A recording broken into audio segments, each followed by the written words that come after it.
আসসালামু আলাইকুম এসএসসি বাচ্চা কাচ্চারা, কি অবস্থা তোমাদের? কেমন আছে সবাই? আশা করি সবাই অনেক বেশি ভালো আছো। আর আজকে ভালো না থাকলেও এই ভিডিওটা দেখার পরে অবশ্যই ভালো থাকবে, কারণ আজকে আমরা আলোচনা করতে চলেছি top 4 movies you can watch before your HSC exam. অর্থাৎ তোমার এই যে 7 জুন পরীক্ষা যেটা হবে, এই পরীক্ষার আগে তুমি যদি বই না পড়ে থাকো তাহলে এই মুভি কয়টা দেখে তুমি কিন্তু ইজিলি পরীক্ষায় ভালো করতে পারো। তো বেসিক্যালি আজকে আমরা আলোচনা করব যে সাউথ ইন্ডিয়ান যে মুভিগুলো রয়েছে, পাশাপাশি বাংলাদেশি যে মুভিগুলো রয়েছে এখন, যে স্টার সিনেপ্লেক্স, পাশাপাশি বাংলাদেশের বিভিন্ন সিনেমা হলে চলতেছে। পাশাপাশি তোমরা যারা ঈদের সময় গিয়েছিলে তো তোমরা তো মানে দেখেছো, আমার থেকে ভালোই জানো।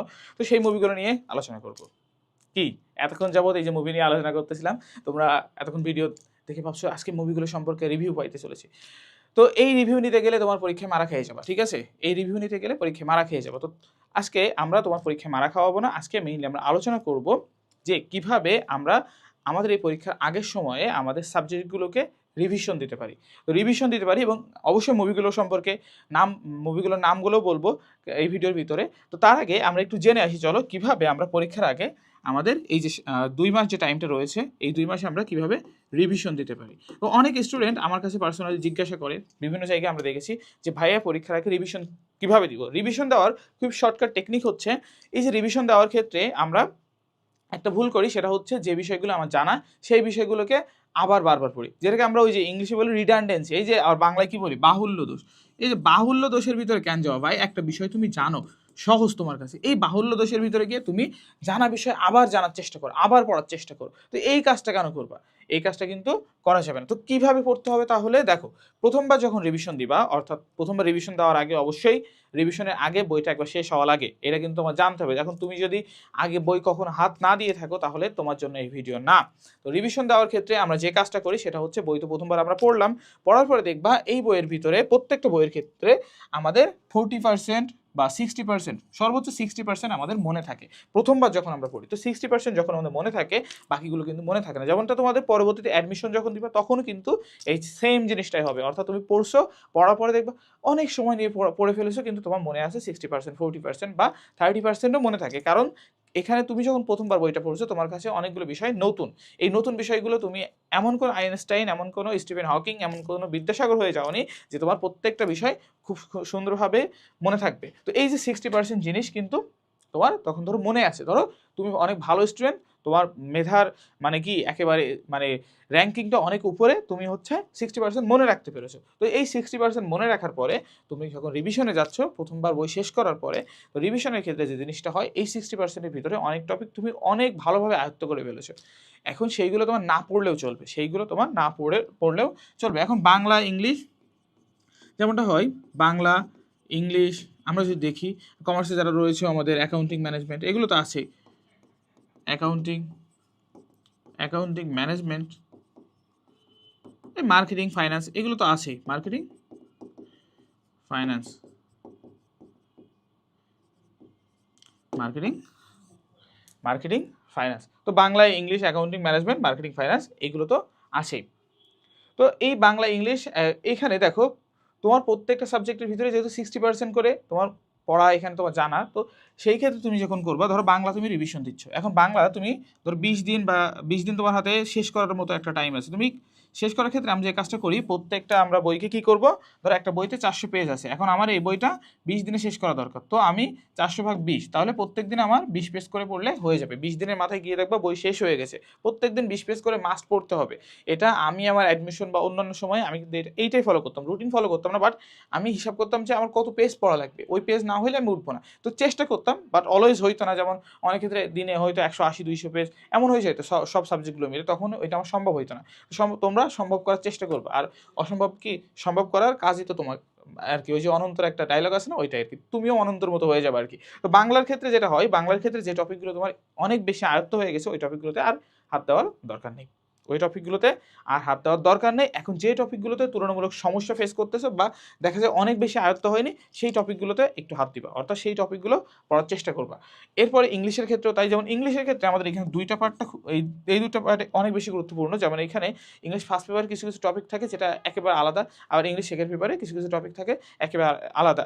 তো English second paper first paper দুইটাতেই আমরা সমস্যা ফেস করি। বাংলার ক্ষেত্রে এটা অনেক ক্ষেত্রে হয় না, যেমন বাংলা সেকেন্ড পেপারে কিছু কিছু টপিক আছে মুখস্থ না করে গেলেও তুমি হচ্ছে জাস্ট আমরা বানায় লিখতে পারি। ইংলিশের ক্ষেত্রে এটা কিন্তু সম্ভব না। রাইটিং পার্টটাই একটু একটু সম্ভব, বাট ওইভাবে কিন্তু সম্ভব হয়ে ওঠে না, কারণ আমরা ইংলিশ তো আমাদের আর মাতৃভাষা না। তো সেই ক্ষেত্রে ইংলিশে তোমাদের সবথেকে বেশি প্রবলেম। এটা প্রত্যেক স্টুডেন্টেরই ইংলিশে কিন্তু একটা ভয়ভীতি থেকে যায়। তো এই ইংলিশে কি করবা, ইংলিশের যে প্যাসেজগুলো রয়েছে সেগুলো তোমার যদি পড়া হয়ে যেয়ে থাকে, সেগুলোকে একটু পড়ায় আবার হচ্ছে কি আয়ত্ত করে নেওয়ার চেষ্টা করবা, এবং পাশাপাশি কি টাইপের কোশ্চেন হয়েছিল শর্ট কোশ্চেনগুলো পড়ার চেষ্টা করবা। এবং সবথেকে ইফেক্টিভ একটা জিনিস হচ্ছে ইংলিশের ক্ষেত্রে ফার্স্ট পেপারের ক্ষেত্রে, সেটা হচ্ছে সামারি করা। সামারিটা নিজে করা। এটা এখন যেমন চ্যাট জিপিটি বা অন্যান্য যে এআইগুলো আছে এইগুলো দিয়ে না, তুমি নিজে করার চেষ্টা করবে, 5 পয়েন্টস বের করার চেষ্টা করবে।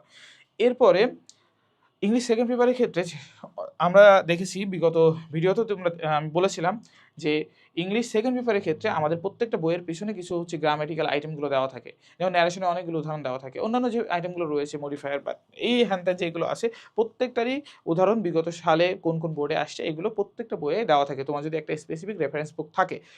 এরপরে অথবা তোমরা অনেকেই টেস্ট পেপার ইউজ করো মডেল টেস্টের জন্য। টেস্ট পেপার এটা ম্যান্ডেটরি অনেক ক্ষেত্রে লাগে না, তোমার যদি একটা ভালো তোমার রেফারেন্স বুক থাকে তাহলে ওইটা থেকেই প্র্যাকটিস করতে পারবা। অনেকগুলো এখানে উদাহরণ দেওয়া থাকে, তো ওই উদাহরণগুলো প্র্যাকটিস করবা, ওইখান থেকে মোটামুটি তোমার মোস্ট অফ দ্য কোশ্চেন চলে আসে, হয়তো ঘুরায় পেঁচায় একটু দিয়ে দেয়। তো ওইগুলো যদি তুমি প্র্যাকটিস করো তাহলে ভালো করতে পারবে। অ্যাকাউন্টিংয়ের ক্ষেত্রে যেটা প্র্যাকটিস করবা, আর ম্যানেজমেন্টের ক্ষেত্রে মার্কেটিং, এগুলো প্র্যাকটিস তো করবে। এখন এই প্রত্যেকটা সাবজেক্টের ভিতরে যে টপিকগুলো অনেক ভালো করে তুমি জেনে গেছো এইগুলোকে আপাতত এক সাইডে রেখে দিবা। এবার যেগুলো তুমি জানো না ওইগুলোতে হাত দিবা। এবার যখন এইগুলোতে হাত দিবা দেখা যাচ্ছে পরে বা রিভিশনে গিয়ে তোমার পুরো বইগুলোর ভিতরে 60% থেকে তোমার 80%-এ তুমি চলে গেছো। তো এইভাবে আস্তে আস্তে আবার দিবা। এখন এই 80%-এর ভিতরে তুমি অনেক বিষয় এখন জানো। এখন দ্বিতীয়বার রিভিশন দেওয়ার পরে তুমি অনেক বিষয় জেনে যাবা, তখন আবার কিছু বিষয় জানবা না, যে বিষয়গুলো জানবা না সেই বিষয়গুলো পড়বা। দেখো আমরা যেটা করতাম যে আমাদের ম্যানেজমেন্টে অনেকগুলো এমসিকিউ ছিল, এখানে অনেক বিষয় থাকে বাট এমসিকিউ এর উদাহরণটা টানি। এমসিকিউ ছিল ধর 20টা এমসিকিউ আছে, এই 20টা এমসিকিউ এর ভিতরে 20টা এমসিকিউর ভিতরে প্র্যাকটিস করার পরে দেখা প্রথমবারে আমি 10টা এমসিকিউ পারতাম, এরপরে দেখা গেলো আমি 14টা এমসিকিউ পারি।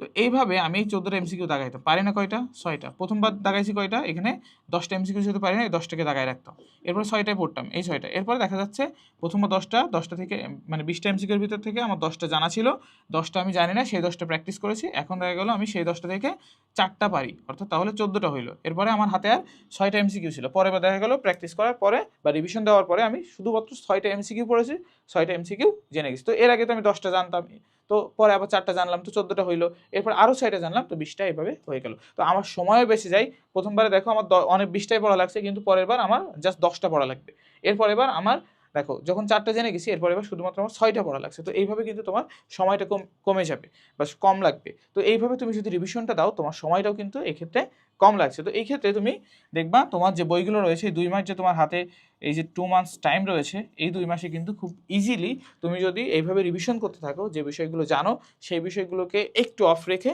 যে বিষয়গুলো এখনও জানো না সেই বিষয়গুলোকে এইভাবে রিভিশন করতে থাকো, তাহলে কিন্তু প্রত্যেকটা সাবজেক্টে তুমি ভালো মার্কস পেয়ে যাবে। আর সৃজনশীল কীভাবে লিখতে হয় সেটা তো আমরা আগেই বলেছি। তো এই বিষয়গুলোকে একটু ফলো করবা।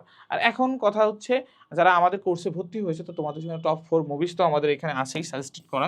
সেটা হচ্ছে আমাদের কি, এখন বলবো যে ভাইয়া মুভিসের কথা বললেন না, মুভিসের কথা এখানে 12 ফেল, ওই যে শাদি মে জারুর আনা, তারপরে কি এই যে দম, কি যে বনলতা এক্সপ্রেস, হ্যান ত্যান যে মুভিগুলো এখন ঈদের সময় আসলো সাকিব খানের, বা আর অন্যান্য মুভিসে তুমি দেখতেছো প্রতিনিয়ত তোমার লাইফে যেগুলো ঘটছে, এই মুভিগুলো না, তুমি অ্যাকাউন্টিং বাই রিজভি ভাই পড়তে পারো। মানে কি ওই যে আমাদের কোর্সে যারা তোমরা আছো সেগুলো কিন্তু তোমরা জানো অ্যাকাউন্টিং বাই রিজভি ভাইয়া, অ্যাকাউন্টিং বাই রিজভি, তারপরে কি, তারপরে হচ্ছে ম্যানেজমেন্ট বাই অমিত অ্যান্ড বাহাম, অ্যান্ড দেন তোমাদের হচ্ছে মার্কেটিং বাই সাব্বির ভাইয়া, এই যে আমি, এটা তো জানোই।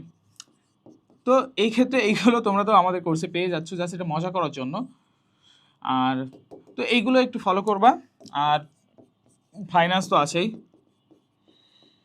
ফাইন্যান্স বাই জুনায়েদ, না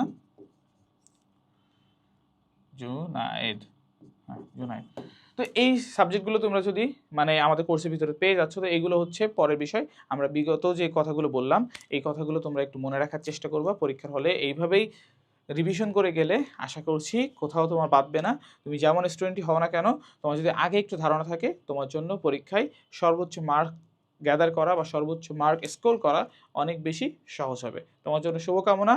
এবং 7 জুন যদি পরীক্ষা হয়, বা না হয় সেটার জন্য শুভকামনা। ধন্যবাদ সবাইকে।